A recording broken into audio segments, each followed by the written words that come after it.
Veritas 846, ang radyo ng simbahan, the number one faith-based radio station. Makinig. Celebrating 57 years of Catholic broadcasting. From Mega Manila, Philippines, to the World Wide Web. Veritas 846 Kapanali. Balita ng sambayanan, mga turo at pagtulong sa kapwang nangangailangan.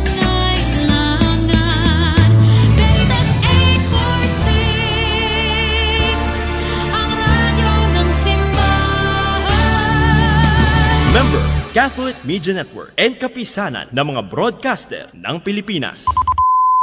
Panalig Philippine Standard Time, 1 minuto makalipas ang 11:00 ng umaga, araw ng Sabado, 27 sa buwan ng Hunyo, taong 2026.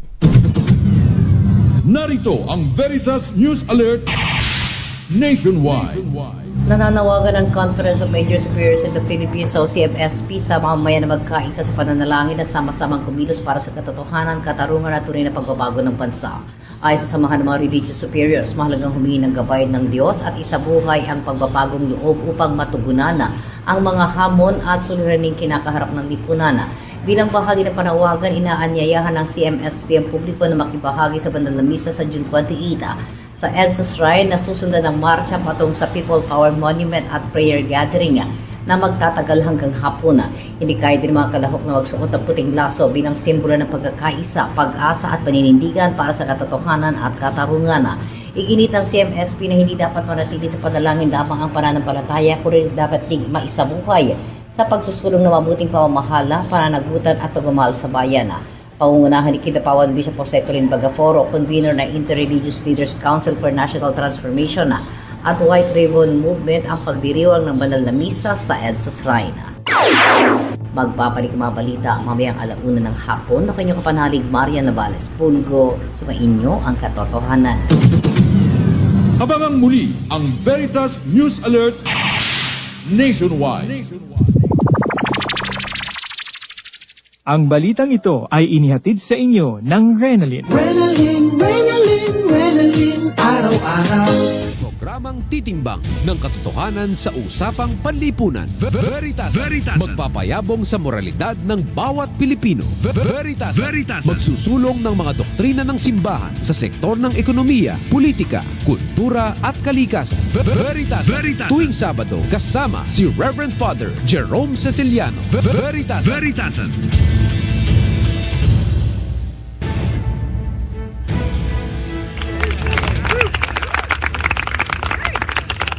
Okay, magandang umaga po sa inyo mga kapanalig. Araw na naman po ng Sabado at andito po tayo sa palatuntunang Veritasan. Ito po ang inyong lingkod, Father Jerome Ceciliano. Okay, binabati ko din po lahat ng mga kababayan po natin sa iba't ibang bahagi ng mundo. Mga Pilipino po dyan, sa Middle East, sa Europa, sa Amerika. Alam ko po, nakikinig kayo at nanonood.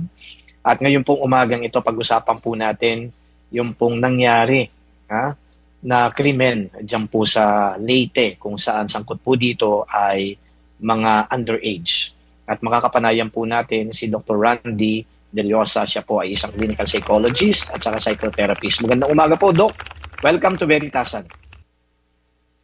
Thank you, Father Jerome, for inviting me. This is an important topic, kaya magandang talakayin natin ito. Okay. Diretso po kakad tayo.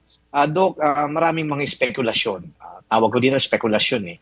Kasi nire-relate kagad ng mga pundits, okay, everywhere, na ito daw ho, na kumbaga nangyaring krimen, nasangkot nga itong mga underage, ay ano daw ho ito eh, may mga dahilan. At ang mga dahilan daw ho nito, yung erosion of values, mental health, problems or issues, o di kaya dito din ay merong karahasan, na exposure itong mga bata sa ganito hong mga pagkakataon. How do you, in a general sense, how do you view this case? Yes. So, Father, itong nangyari na trahedya, na krimen rin, ay isang komplikadong issue.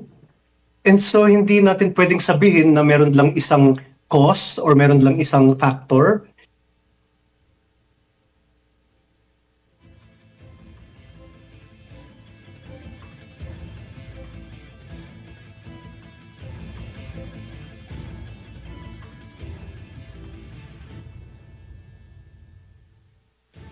Ang kailangan ay pag-aralan ang lahat ng factors na pwedeng nag-contribute sa krimen na ito para mabigyan ng solusyon ang bawat factor na yon. Okay? So it's not just about bullying, it's not just about accessibility of firearms, it's not just about family issues. We have to consider that everything combined to bring this tragedy about. Well, In that case, mas magmanasan natin ng mabuti yung problem. Well, I totally agree with you, ano? Kasi nung binabasa ko nga yung mga reaction, lalong-lalo na online reaction, parang etong mga nagre-react, they were very quick, ano, to say that kasi eroded na yung values natin, di kaya may kapabayaan dyan. Pero ang ganda nung sinabi ninyo na hindi mo naman pwedeng i-zero in lang yan, isang factor, ano, na dapat tingnan natin dito yung wide range of, factors and maybe issues o di kaya problems na naka-apekto talaga dito sa mga perpetrators itong krimen na ito. Pero ngayon, bilang isang psychologist, ano ang nakikita mo sa ganitong situation? Mga bata ito, meaning to say ng mga bata underage, okay? Wala pa doon sa legal age na tinatawag natin, 18 years old dyan and above. Ito mga below 18. Well, do you think they are more, parang knowledgeable about what they're doing? They have more, parang, what do you call that one? Accountability, sense of accountability sa ginawa nila. Bilang mga bata, ano tingin niyo sa mga batang yun? Okay. Ang tanong niyo, Father, na una ay knowledgeable ba sila? And of course, I would say yes. Okay? Kasi I think, from what I've been reading, meron silang premeditation, napag-usapan nila kung ano yung gagawin, napag-usapan nila kung ano yung mga risks, kung makukulong ba sila, etc. So that means they thought about it. Okay, may plano. And to have a plan, syempre, they have to know something about it. Okay? So, there are factors that come to my mind kasi sabihin natin bullying ito, hindi naman lahat ng nabubully ay nagiging mass shooter. Di ba? Sabihin natin they play violent games online. Hindi naman lahat ng maraming ang nag-gaming na shooting Pero they don't go mass shooting. Okay? So again, it's not about just one or two, it's about all. In fact, Father, ang isang pumapasok sa mind ko, na madali bilang psychiatrist, meron kaya silang personality disorder, pagka-sociopath o psychopath, kasi it seemed like they were doing it rin out of fun, not out of problems. It seemed like yung isa nakahanap ng, kaisip niya, kaugali niya, and then they planned something and then they did it. So is this a personality disorder? Is there a mental health issue na hindi nare-resolve ba? Again, we need to assess very thoroughly para malaman natin yung factors. Okay. You mentioned about psychopathy and then sociopathy. Ano ba yung mga symptoms nito? Ano ba yung nakikita sa mga taong merong ganyang problema o sakit?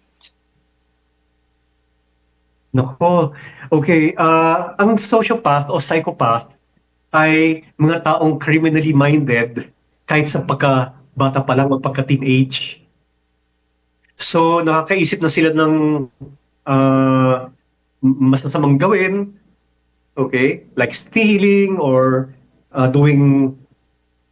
they break rules and regulations, wala silang remorse. And sometimes, sa pagdamdam, one more thing, Father, they're also charming. Okay? Parang Godfather type. Godfather sa mafia. They're charming, and sometimes we even elect them to public office.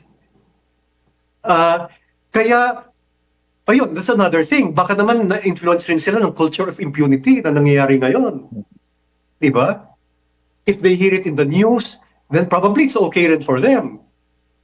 So that's another factor to get involved. Pero yung sociopath or psychopath, it's something genetic na namana.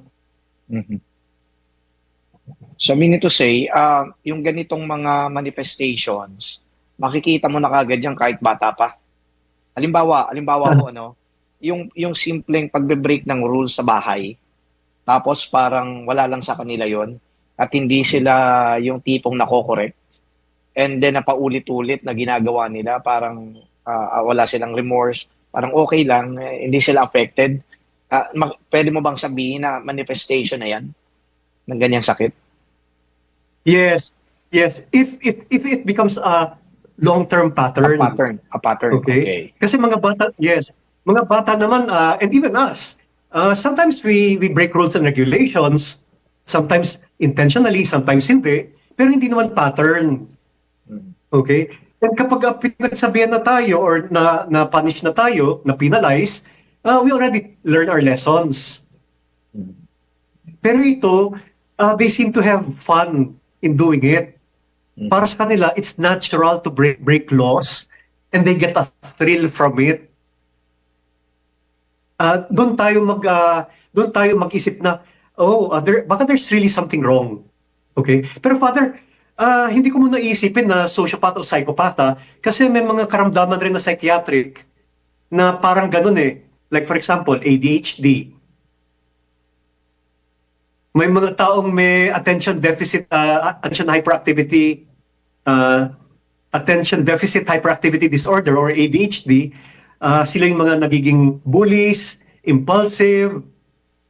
Okay? Pero pag na-treat na sila, nabigyan na ng medicine and treatment, nawawala na rin yun. Pero yung sociopath o psychopath, likas sa pag-uugali nila yun. Okay. You mentioned two very, very important elements. Number one, yung pattern. Pangalawa, yung tipong parang bumabalik pa ulit doon sa ginawa nila. Kahit na nga ay na-correct na sila, pero binabalikan pa nila. Ang tawag na natin dito, recidivist, di ba? So very important. Kung dadagdagan ko pa, kumbaga they feel parang there's some sense of joy and happiness in doing that. Okay? Parang yun ang nakita kong mga elements dito. Ngayon na kapag nakikita mo yan sa isang tao, halimbawa, hindi naman psychologist, magulang ka. Okay? Kapag nakikita mo yan sa anak mo, do you need to be alarmed? I won't say alarmed, pero concerned. Concerned. And you have to be immediately proactive. Okay? Because dapat ma-correct na siya sa pagkabata pa lang eh. Kasi Father, remember, after teenage years, we don't have any control anymore. These days, we don't have any more control over our teenagers. Because they're already free to do anything. Kung hindi outwardly, on social media, they can do anything already. So, importante na nahubog natin yung pag-ugali nila even in childhood. Okay? So, we have to step in as parents, as schools, as churches, as communities this early. Okay. When you speak of childhood, pwede bang magbigay tayo for the interest of our listeners? Ano yung age range niyan? Nakikita mo na ba? Parang ako bilang magulang, halimbawa, nakikita ko, parang may pattern na. Parang natutuwa pa to. Parang kahit kinurek ko, bumabalik. Ano yung childhood range niyan? Para for the sake of the listeners that are listening to us right now. Well, just to simplify, I would peg it at before puberty and after puberty. Okay? Ang estimate nun ay grade school and high school. Kasi grade school, we can have more control, more influence over our children as parents, as teachers, as schools, communities. Pero pag high school na umiiral na yung hormones eh. Di ba? And then the hormones make them more impulsive. Okay? And plus, nandun na rin yung peer influence or peer pressure. So, that combination, nababawasan na yung control natin sa mga teenagers. Okay.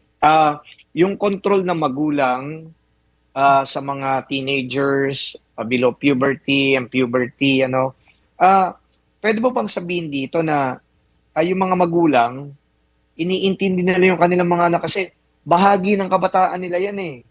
Mischievous lang yung anak ko. Kumbaga, inuunawa ko.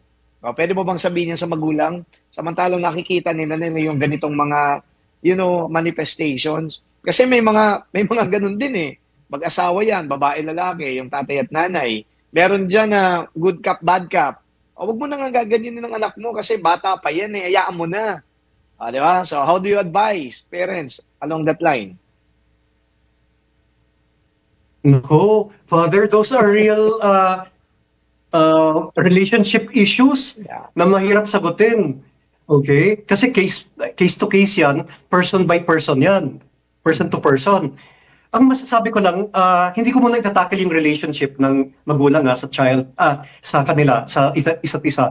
Pero I would say, ang pinaka-importante ay open lines of communication. Okay?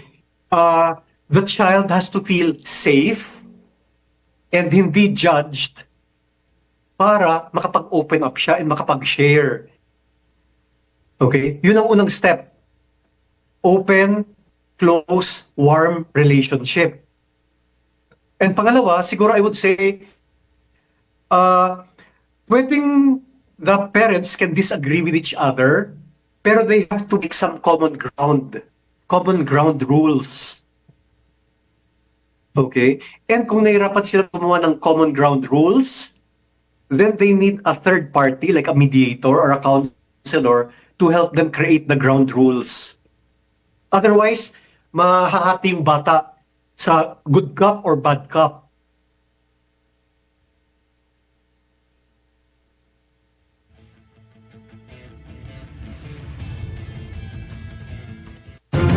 Veritasan. Mother of Perpetual Help. Ang Mother of Perpetual Help o mas kilala nating mga Pilipino bilang ina ng laging saklolo, ang kapistahan ng makasaysayang imahen ng Birheng Maria ay pinag-aalayan ng nobena ng mga debotong Katoliko na ipinagdiriwang sa simbahan ng Baclaran tuwing ika-27 ng Hunyo. Siya ang patron ng mga taong nangangailangan ng saklolo. Nakalagak ang orihinal na imahen ng Mother of Perpetual Help sa simbahan ng St. Alfonso de Liguori sa Roma. Mother of Perpetual Help, pray for us.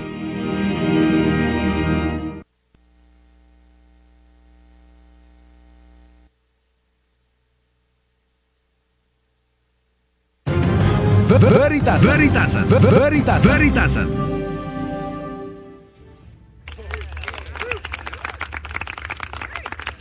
Okay, nagbabalik Yes, po ang Father. Veritasan. Kasama po ground natin rule. dito si Dr. Randy Deliosa. Ito po kanina, may tanong ako bago nagpakilala, does it help to have ground rules para ma-determine din ng mga magulang kung meron nga ba talagang dapat na sila kabahala? So yeah, your time. Sige po, Doc. Ang ground rules po sa family, especially between parent and child, are very important. In fact, the clearer, mas malinaw yung ground rules, mas mabuti. Ang importante lang ay, hindi siya dapat i-frame na parang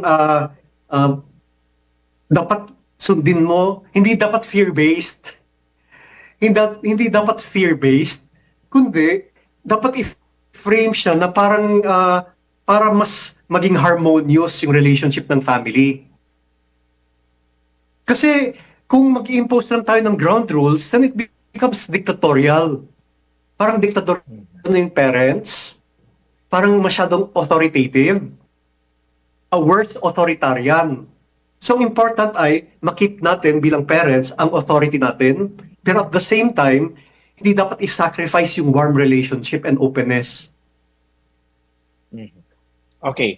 Part ba ng hindi pag-sacrifice ng relationship tsaka openness yung pag magbibigay ng ground rules ang mga magulang, dapat ito ay reasonable at nakikita ng bata kung bakit pinagagawa ito ng magulang at na-explain din ng magulang kung ano yung, parang goal or aim kung bakit dapat sumunod sa ganong ground rules. Reasonable siya, at the same time, maklarado kung ano yung goal o kaya aim na patutunguhan nito. Does it help?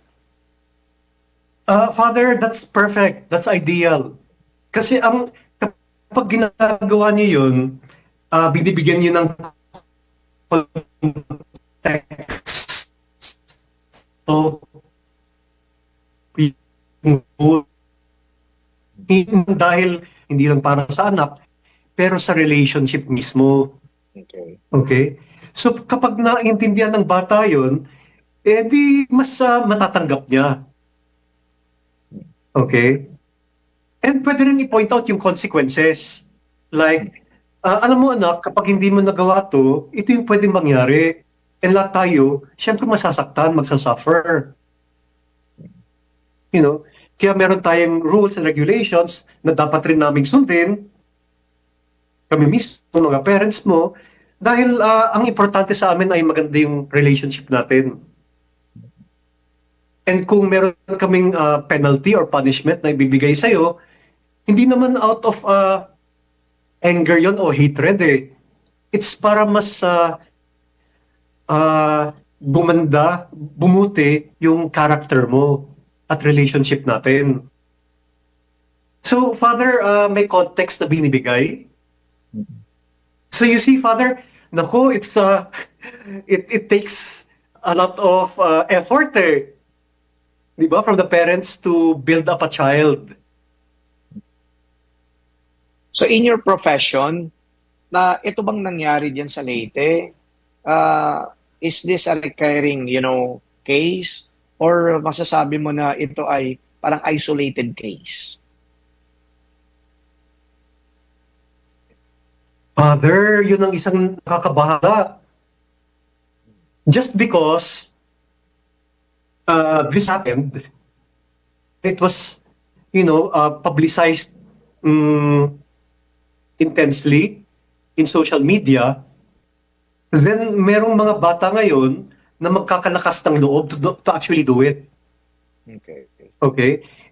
So I think that we have to prepare ourselves na more of this may happen. That's why we have to be more proactive. Kasi think of this, Father, yung iba nagtitimpi lang sa violent streak nila. Pero dahil meron ng nakagawa, mainggit naman sila.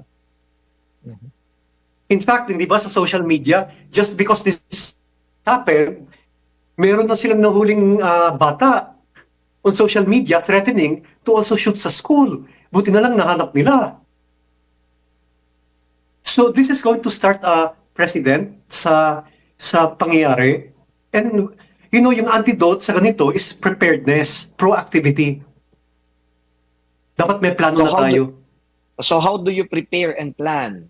Kung ganitong parang nakikita niyo, nabivisualize ninyo, ay nangyari na yan, ako, baka naman magsunuran na naman dito yung ilan, lalong-lalo kapag hindi tayo, parang prepared, parang hindi tayo, nakagawa ng paraan para mapigilan yan. So what concrete steps are we gonna do?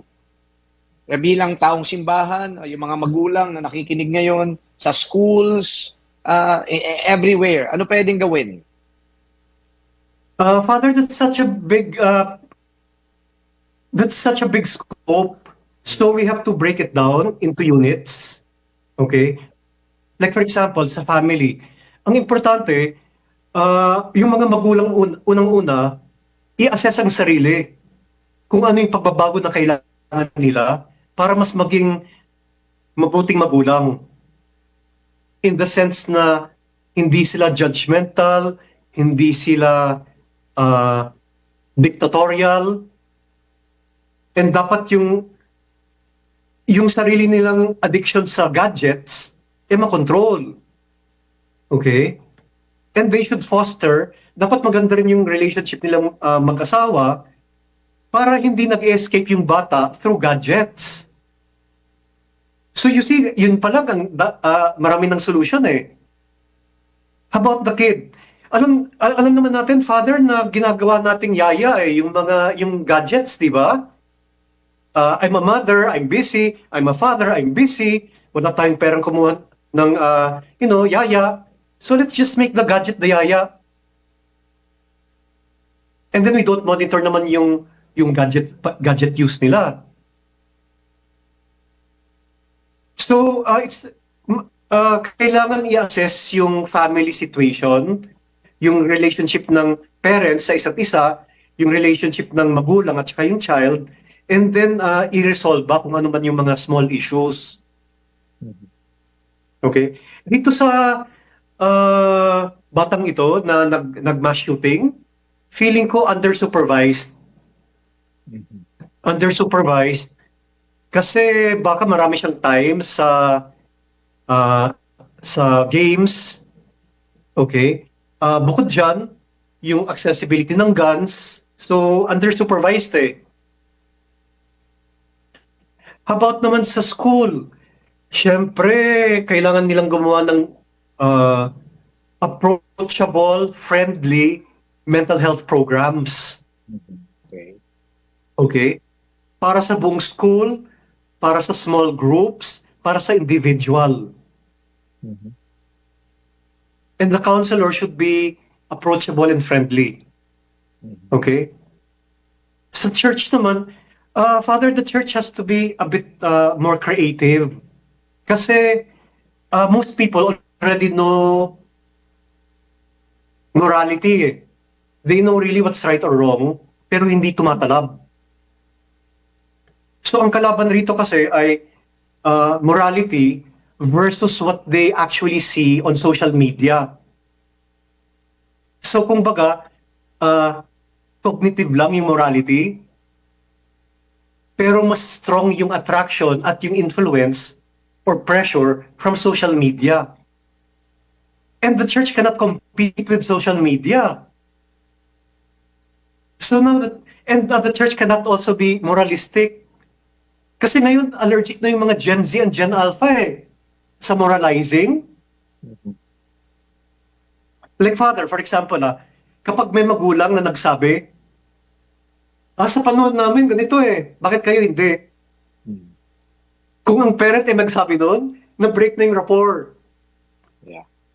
Because Father, yung generation naman natin, wala namang social media eh.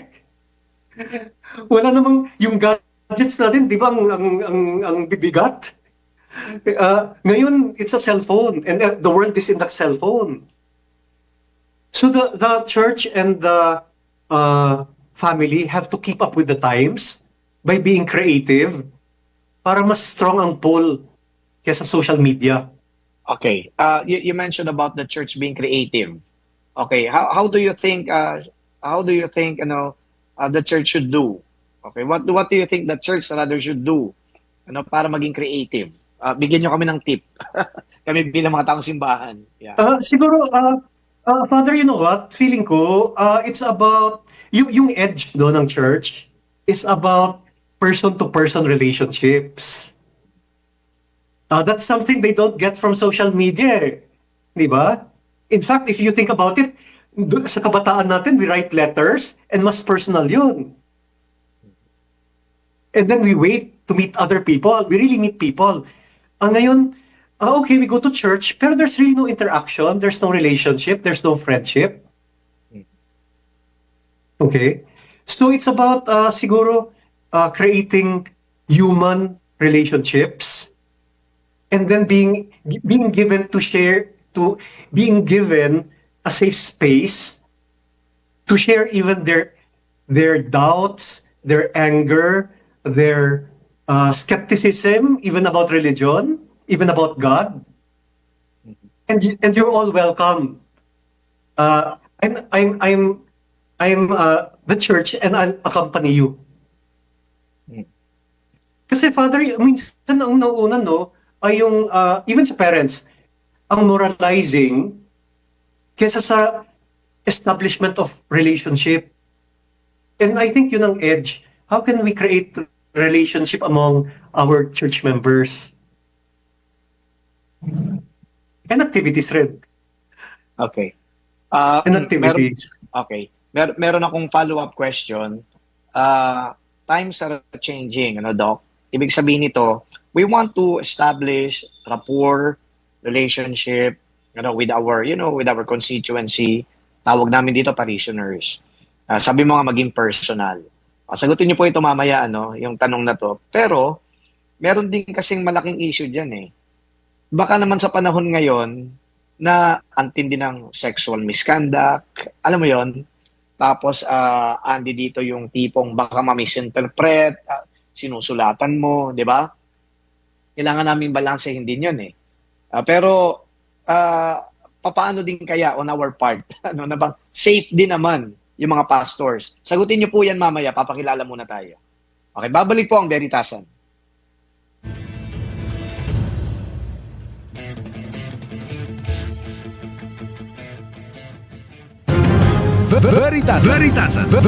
Veritasan. Celebrating 57 years of Catholic broadcasting. From Mega Manila, Philippines, to the World Wide Web. Veritas 846 Kapanali. Balita ng sambayanan, mga turo at pagtulong sa kapwang nangangailangan. Veritas 846, ang radyo ng simbahan. Member, Catholic Media Network and kapisanan ng mga broadcaster ng Pilipinas. Kapanalig Philippine Standard Time, 32 minuto makalipas ang 11 ng umaga. Kapanalig, narito ang ilang paalala sa pakikibahagi ng on-air and online healing masses sa Veritas tuwing alas 6 ng umaga, alas 12 ng tanghali, alas 6 ng gabi at alas 12 ng hating gabi.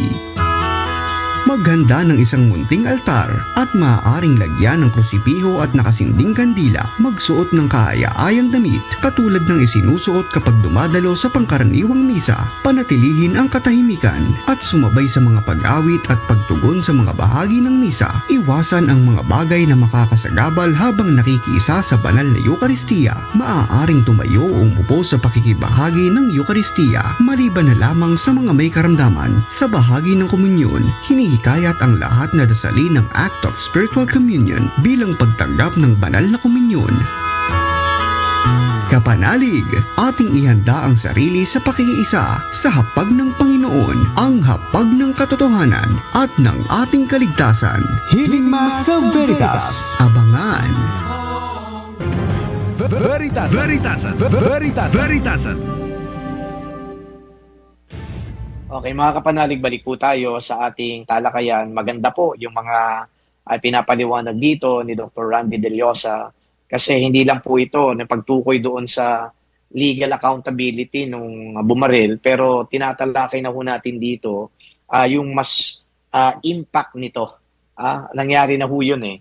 Hayaan natin yung husgado, hayaan natin yung pulis mag-imbestiga, hayaan natin ang korte. Dito sa talakayan na to, ipaliwanag natin sa mga nakikinig, lalong-lalo na sa pamilya, mga magulang, okay? Sa school at saka sa simbahan, ano pa ang pwede maging papel ng mga institutions na to? Family, of course, ano dun magulang, school, okay, learning institution yan, and then the church. Okay, may nakabinbing tanong kanina, kinakailangan balansehin din eh, ng mga pastors eh. We want to be personal, okay?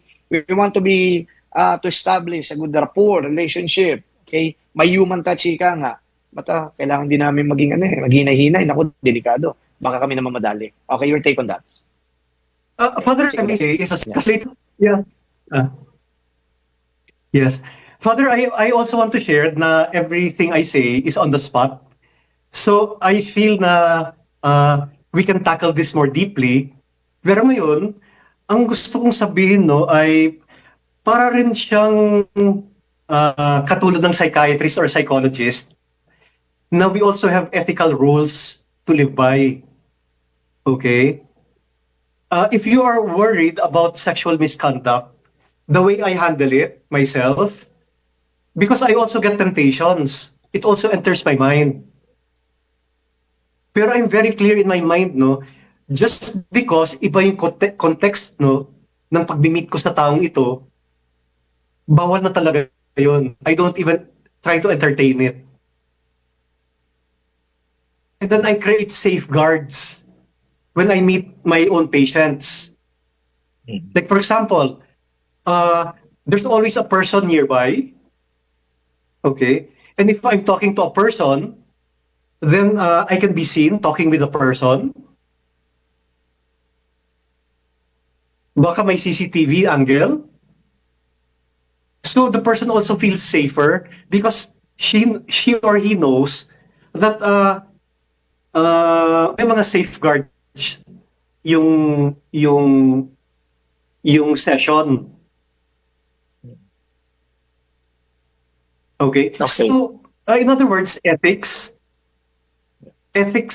guidelines is important for psychologists and also for pastors.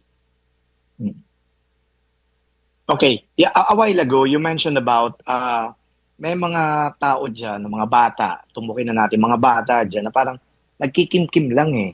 Parang tinatago, sinasarili. Hindi nila mailabas yung galit. Usually, sa inyong findings, saan ba nanggagaling yung galit ng bata? May mga pagkakataon po kasi kahit yung mga magulang, parang hindi nila maintindihan na mangyari sa anak ko. Saan ba nanggagaling yung galit nito? Diba? May mga ganung pagkakataon eh. But in your profession, where do you usually locate that angst, yung anger na yan? Hindi mapaliwanag ng ordinaryong tao lang na tumitingin sa kanila, nag-obserba sa kanila. Yung angst, yung galit, ay siyempre nagagaling sa stressors.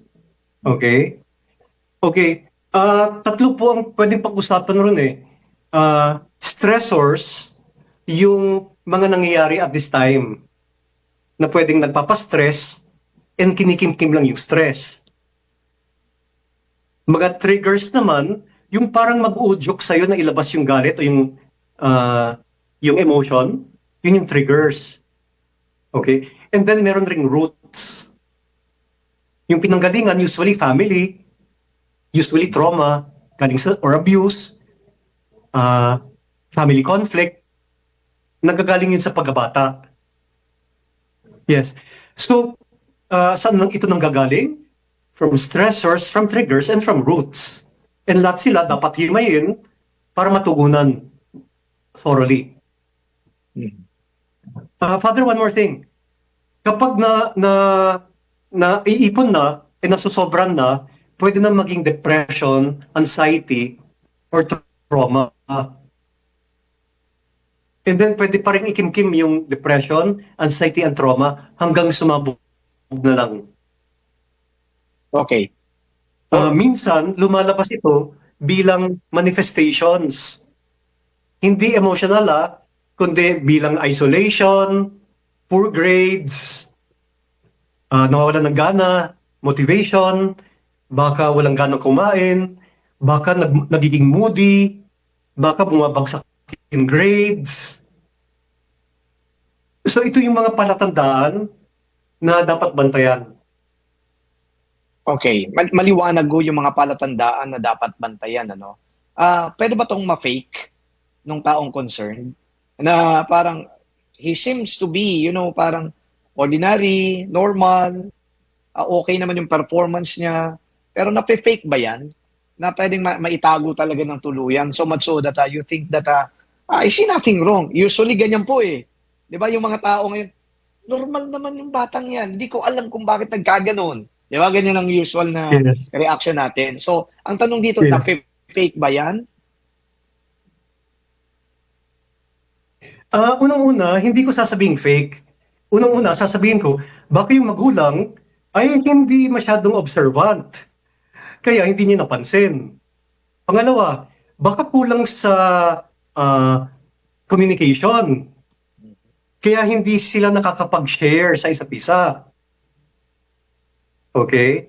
And number 3, baka naman hindi marunong mag-express yung bata, kaya hindi niya na-share. Kasi ang bata ang pag-iisip niya ay literal eh. Ang batang-bata ay hindi naman nakakapag-express ng emotions. Okay? So, it's on the parent to ask the right questions para mailabas ng bata yung saloobin niya. So, nafe-fake ba? Siguro hindi nafe-fake, hindi. Baka kinikimkim. Kasi ang alam ko, no, maraming nakikimkim rin. Pati naman ako nakikimkim if I don't like to bother other people. Baka maisip ko, ay, may store pa lang si daddy o mami. Ay, busy siya. Sa akin na lang yung problema ko. So, i-take na lang. Okay. So, two situations, Father. All right. Very clear, Dok, yung sinabi ninyo. I don't want this to be a war between, status. Di ba? Yung mga may kaya, nasa middle class, yung mga mahihirap. But when speaking of communication, in your profession, saan ba nyo nakikita yung parang very open sila sa isa't isa sa tatlong binanggit kong estado ng pamumuhay? Meron bang pattern yan na parang sabihin natin, pag medyo mataas ang kanilang estado, medyo mayaman, they're very open to each other, expressive. Pag poor, parang kanya-kanya, kasi may kanya-kanya. Alam mo yon. So, meron bang pattern na gano'n na pwede mong i-correlate yung kawalan ng communication sa estado sa buhay? I don't see any pattern, no, sa socio-economic status. Pero ang nasasabi ko ay, of course, the busier the parents are and the busier the child is, syempre mas nakaka-conflict or nakaka-neglect. Okay? And then the other thing, Father, siguro mas importante to, ang relationship pattern sa isang family ay napapasa from generation to generation. Kung ano yung relationship sa lola't lolo natin, yun ang nakuha ng parents natin. And kung ano yung nakuha from our parents, napapasa rin sa atin. And then through the generations, pwedeng mag-worsen dahil maraming factors involved eh. Like ngayon, nandun na yung AI, nandun na yung social media, nandun yung everything, politics. So kung ano yung hindi mabuti sa family interaction, nag-worsen. So again, it will always start with the parents to try to become better parents para gumanda yung generations nila. Okay, let's talk about again legal accountability, doon tayo, nag-focus kayo ngayon sa parents, kanina din may focus natin sa parents. Sa ganitong pagkakataon, yung case na yan, would you rather say that the parents should be equally accountable? Not legal accountability pa, sabihin na lang natin na may kakulangan ba, sabi mo nga kanina, baka doon nagkulang, na yung nagkulang na supervision. So sa profession ninyo, yung ganong assessment, pwede nyo ba masabi na totoo nga na yung mga parents dito ay nagkulang sila? Hindi sila nagkulang, pero may pagkukulang. Okay? Kasi kung nagkulang sila, parang it's like ina-attribute natin na talagang lahat ay fault nila. Okay. Pero ang pagkukulang, ibig sabihin, meron silang mga weaknesses or shortcomings na pwedeng ayusin. Like for example, yung accessibility ng gun. Okay, doon siya nagkulang. Kasi pwede namang itago ng mas mabuti. Okay? And pwede namang bigyan ng instruction. O sige, you really need it dahil may danger sa life mo, then you call me. Or you call your uncle.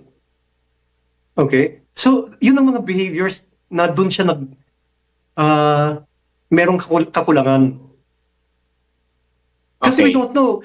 Hindi naman siguro siya nagkulang dahil baka good parent naman siya. Alright. Magpapakilala ulit tayo, Doc, pero nakabinbin ulit na tanong, this may be a stupid question, but I'm gonna ask this kasi may pagka-cultural din ito, For how long? For how long dapat na meron tayong parental obligation sa mga bata? Sagutin niyo po yan, Hanggang kailan ba yung parental obligation? Okay, sa mga anak. Sagutin niyo po yan pagbabalik po ng Veritasan. Veritasan. Veritasan. Veritasan. Veritasan. Veritas 846, ang radyo ng simbahan, the number one faith-based radio station. Makinig. Veritasan. Veritasan. Veritasan. Veritasan. Okay mga kapanalig, magbabalik ulit tayo. Maganda po itong talakayan na to kasi nagkakaintindihan dapat yung mga magulang at mga anak. Ito yung perennial problem natin. Lalong-lalo kapag pinafactor na natin dito, magkaiba na tayo ng generation eh. But then again, still it is very important. I'd like to emphasize that. Very important yung parental guidance. Yung responsibility ng mga magulang sa bata, dapat andiyan dyan. Hindi mo pwedeng walisin na lang yan. Pero kailan po ba dapat na magtatapos? Dapat po ba magtapos, Doc? Your answer, please. Okay. Thank you, Father, for that question. No? Ang masasabi ko, yung obligation natin to guide our children is lifetime. Okay? Ang nangyayari lang ay nag-iiba lang ang form ng guidance. Sa mga bata, directive, pero dapat bigyan ng konteksto. Habang sa mga tumatanda, teenage, yes, habang tumatanda, dapat ay mas pinapakinggan muna sila. Okay? They have to feel muna heard. They need to feel validated. Dapat ay hindi nila ma-feel na nadi-dismiss sila. Okay? And then ang advice should be given now in question form. Okay? Like if I were your child, if I were your parent, Father Jerome, ano kaya kung huwag mo na lang pansinin yung si Martha. Siguro bumait ka na lang sa kanya, pero huwag mo na lang patulan. What do you think about that? So you see, you're able to give advice in question form, which the teenager can reject, but can also think about. Kasi, Father, yung older people, they don't have to accept advice right away. They have to just hear it, tapos kailangan nila ng time para pag-isipan. And then later on, they may follow your advice. So, as parents of teenagers and adults, we have to give more space, more choices. Yes, and be more of a listening ear. Mm-hmm. Okay. Now, medyo complicated ang mga bata ngayon. Okay? Whereas before, parang nakikita natin na, okay, pag dinidisiplina, parang tanggap nila disiplina. Pero ngayon, kapag dinidisiplina mo, mukha yatang umaalma. At meron pati silang recourse sa batas. Di ba? Halimbawa sa school, dinidisiplina mo yan. Naku, baka naman physical injury yan. O baka physical abuse yan. Di ba? Parang ganun kagad. Kapag sabihan mo, defamation yan. So how do you strike a balance? Kasi kailangan mo ng discipline. Kailangan mo din ng, yung advice. Baka pati yung advice na yan panghimasok. Di ba? So, tayo ngayon sa generation na to, na meron tayong ganitong uri ng mga bata na na-expose sa ganyang situation. How do we strike the balance? First of all, yung balance, ang sasabihin ko, Father, yung parent ay hindi dapat manggaling sa generation niya na pag-iisip. Okay? Ang parent ay kailangan mag-grow together with the child. That's why even me as a psychiatrist, dapat alam ko yung mga Roblox, dapat alam ko yung mga Gen Alpha lingo, dapat alam ko yung mga trends nila. Minsan, dapat manood ako ng TikTok. Okay? Para alam ko kung ano yung ginagawa or nangyayari sa generation nila. In that case, hindi ako masyadong malayo. Okay? In that case, medyo sa level na yun, doon ko ma-judge, doon ko ma-evaluate kung sumusobra ako, hindi. Okay? So the important rule here is, we should not remain as parents of na galing sa generation natin. We should grow with the generation. Pangalawa, because if you're with their generation, the rapport is there. They'll listen to you more. Pangalawa, you have to ask people, okay, if you're unsure whether masyadong marahas ang discipline or yung judgment, you have to ask people if you're on the right track. And kung ano yung consensus, baka that's the right thing. And kung nahirapan ko yung magbalanse dahil hindi nyo rin alam, that's the time you get professional help, religious help, or spiritual help. Father, I also want to share, ako bilang psychiatrist, I don't claim also that I'm all wise and knowledgeable, and that the final word is with me. That's why when I doubt, I share it with my patient, and I also ask my superiors and peers. And if I really don't know, baka I would refer na lang to another person. So the parents and the pastors have to be somehow honest to themselves rin. Kung nahirapan na rin sila, and they should get help. Okay. Very clear. Doc, I assume na you are knowledgeable about the case, ano? Yung itong nangyaring krimen dyan, sa Leyte. Anong binasa nyo yan? Anong inaral ninyo? May nakita na ba kayong mga red flags doon sa mga bata? Ano yung mga red flag na yun kung meron man? Yung red flag ay unang-una, bakit mukhang masaya yung communication nila sa chat habang nagpaplano sila? Okay? Why were they thinking already of possible consequences? So that means they were ready to face consequences that they could carry. Okay? And then ang question ko ay, kailan pa ba ito nangyari? Was this a long time in the making? Kasi I'm sure it's not an impulsive thing. Okay? And then, about yung kaibigan niya, saan niya nahanap? Kasi there's a strength in numbers eh. Kung ako nag-isip ng masama, may nahanap akong kaugali ko, lalakas pa. So nahanap ba niya ito sa Discord or wherever?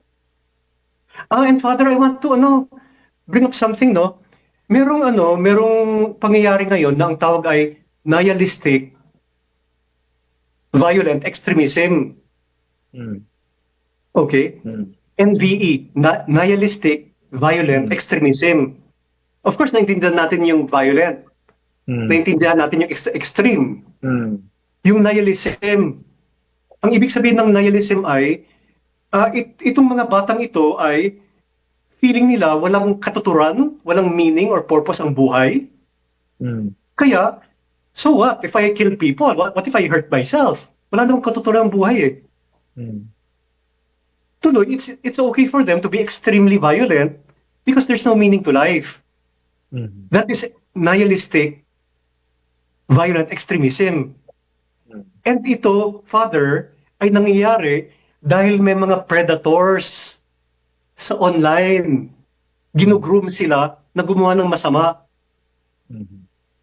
Father, if you're the gamer, and ako bilang predator, nakita ko, ay ito depressed na tao, i-manipulate ko kaya? So first, I might ask you, bigyan mo ako ng nude pictures mo. Di may hawak na ako meron na akong control sa'yo. Takot ka na sa akin. Because I can expose you. And then now, I'll tell you, sige, why don't you cut yourself? Why don't you hurt animals? Now, why don't you get a gun? Why don't you shoot others? So, ginugroom sila. And this is a strong movement ngayon, online, and we have to take care of that. The government has to watch that. Kesa i-blame lang sa sa social media or gaming or bullying. They have to address that trend. Okay. Since binanggit mo na rin naman yan, so let us go to that question.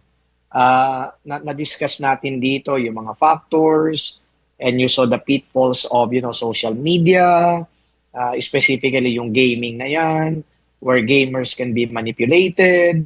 So what do you think the government should do about this? Kanina na-discuss na natin, pwedeng gawin ng pamilya, gawin ng school, gawin ng simbahan. Eto na, dito tayo sa legal. What do you think can be done to prevent the escalation of these cases? Okay. Father, of course, this is an opinion now. Yes, Not yes, please share. do. Yeah. Yung unang opinion ko ay yung ina-address ng mga politicians ngayon ay issues. They address this in a superficial way. May pagka-mababaw. Okay? Like for example, itutuon nila sa age of criminal responsibility ng children. Okay? And I don't believe that kasi yung basic minimum is really 14 to 15 to 16. Okay?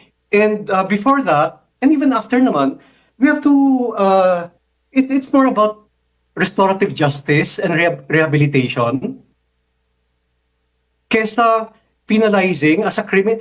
Kasi if you lower the criminal age, ang nangyayari ay you are hardening the criminal identity of the child. But the child should still be penalized appropriately. Okay? Para meron namang sense of justice yung nasawian ng buhay. Okay? That's one. So we have to think about those. That's a superficial thing. Okay? The other thing is banning social media. Why would we ban social media when at 14, 15, they'll be exposed rin naman to social media eh. Ang kailangan na hindi ban, kundi restrictions and guidance. And ang dapat bantayan ng government, ay yung social media platform themselves. Because they are breaking their own community rules. And Father, I know this because I myself, I reported eh. Uy, may child porn. Uy, may batang na rape. Uy, may violence. Ay, may suicide. And then they'll tell me, yung social media, it doesn't go against community rules. And then tayo yung mahirapan, we can't use social media because the social media platforms are not doing their job. So yun ang dapat pagtuunan ng pansin ng social media at ng government. And also yung pag-create ng mental health, stronger mental health programs. Those are just a few of my thoughts. Okay, but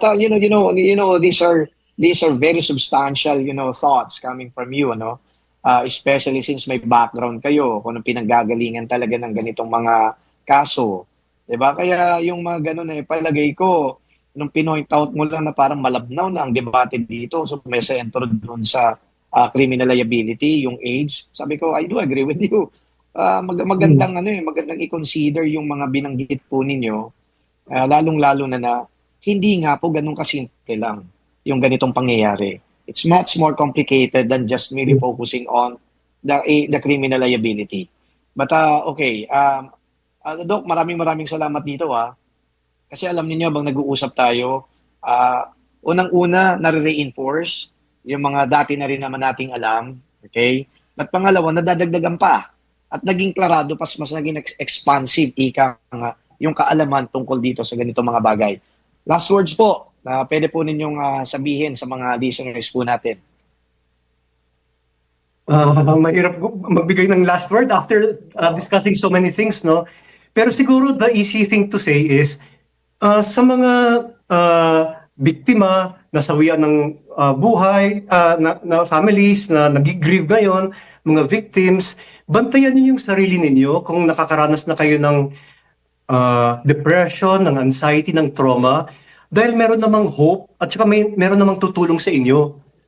So huwag niyong pabayaan yun, tulungan niyo yung sarili ninyo. And Father, thank you that the church is pursuing this mental health advocacy and is also growing up with the times. By sabi ko nga, being creative. And I hope that you inspire a lot more people to do likewise. Okay, thank you for that. Muli na lang, kasi bago ko makalimut, stigma yung nakikipag-usap sa mga katulad ninyo. Parang tingin kagad nila, sira ulo, may sira utak niyan. Pwede bang i-assure natin na when we talk to people like you, okay, hindi yun eh. Hindi naman sira ulo kagad. Hindi naman kagad yung tipong masama na kagad yung nakikipag-usap sa inyo. Can you assure the public that there's nothing wrong with talking to people like you? Unang-una, I myself go to my own therapy. Okay? Dahil it's about personal growth eh. Ang habol ko sa pagkakaroon ng psychotherapy, or talk therapy, ay personal growth at saka emotional healing. Kasi ang feeling ko, paano ako makakatulong sa ibang tao kung ako mismo ay may mga wounds, okay, o baggage.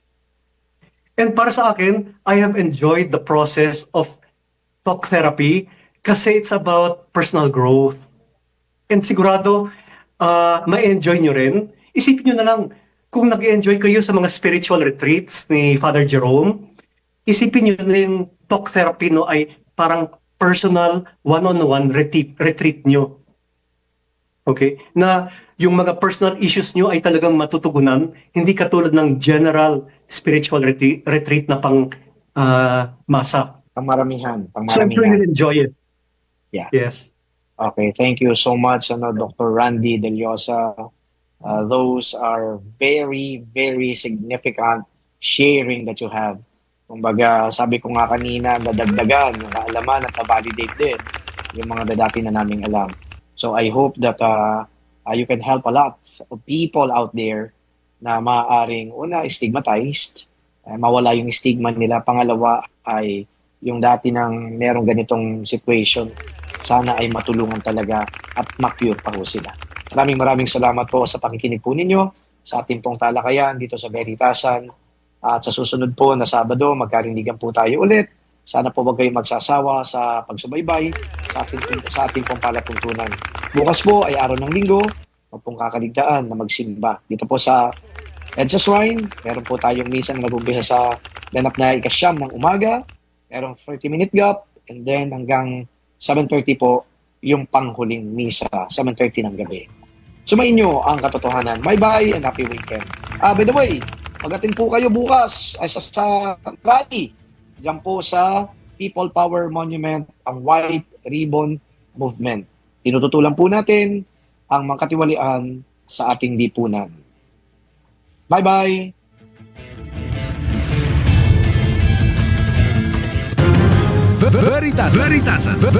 Veritasan. Mga kapanalig, ating dasalin ng orasyon kasama ang kanyang kabunyian